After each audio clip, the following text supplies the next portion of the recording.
So this is going to be a really short lesson, but it's a really cool technique. So right now I'm still on the peak, but I'm inside of the mall and there's this really nice shot, but it's through glass. So we've been really lucky in Singapore and in Hong Kong. We've been shooting in open air environments. Even in this situation, I could just go to the top of the peak and get the shot without the glass, but I wanted to illustrate a really important concept. Sometimes when you go to cities, the best shot you can get is going to be through thick glass. And if you want that blue hour or that iconic night shot, you're going to have to deal with a lot of reflections, and you're going to have to be able to mitigate as many of those reflections as possible before you shoot. Now I have my camera framed up really close to the glass. Now it's at a 3/4 perspective because the skyline isn't directly through the glass, it's a little offset. So by tilting the camera to the right a little bit, I'm actually ending up with more reflections. Now take a look exactly what I mean. This shot is completely ridiculous and unusable. Not only do I have these crazy reflections, but I'm actually reflecting a billboard with two guys standing over a red background. It's absolutely horrible. So let's see the steps we can take to get rid of all those reflections. The first thing that I'm going to do is start with a polarizer. Now polarizers are really good for shooting through glass. They can get rid of a lot of the subtle reflections. So I'm going to put the polarizer on and I'm going to twist it and I'm going to see if I can get rid of some of these reflections.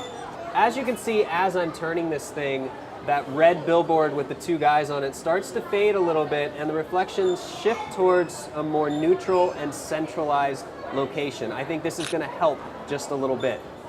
So as you can see by the second shot, it's helped a little bit with the reflections, but this shot is still completely unusable. So the solution to this problem is actually quite simple. Now what I carry with me when I know I'm going to be shooting through glass is just a simple black t-shirt. And I like to call this black shirt technique. There are products you can buy that help you mitigate reflections around your lens, but this is a simple item that most people travel with. So it's something you may find yourself needing, and it's something that you know you'll always have. So what I'm going to do is I'm going to set my camera to a 10-second timer. I'm going to initiate the timer, and then I'm going to try to block all the reflections using this black shirt. This is also another situation where it's a great thing to have an LCD screen on the back of your camera. I don't think I could hold this shirt out and look through the viewfinder at the same time, so I'm really going to rely on that LCD to show me if those reflections are gone or not. So basically, I'm going to initiate the timer here, which is a 10-second timer.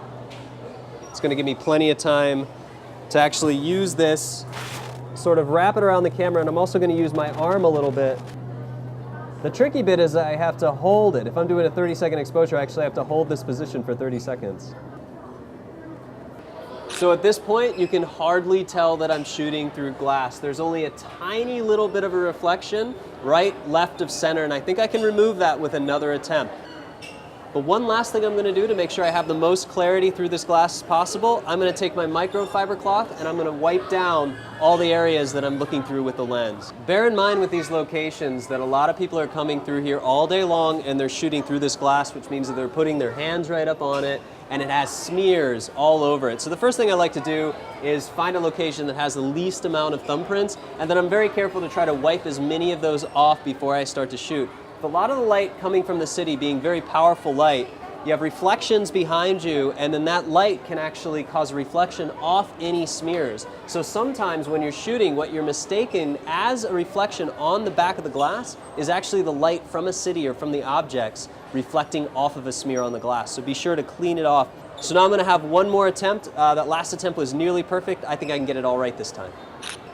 I just took another shot, and what I thought was a reflection on the glass is actually light emitting from the city. So I was actually able to mitigate all the reflections just using this simple black t-shirt.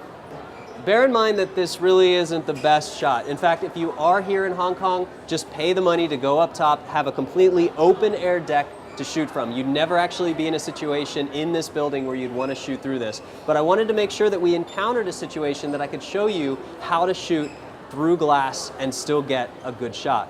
This shot I'm not really happy with, so we're just going to take a look at the differences between the different shots with and without the reflections, but this is not something we're going to take into post. So we've been pretty lucky here in Hong Kong where we haven't had to shoot through glass. In Singapore as well, everything was open air environment, so it made it really easy for photographers. But there are some places in the world where you're going to find yourself needing to use these techniques, like Shanghai and Tokyo. Those are places where you're usually going to find yourself behind glass.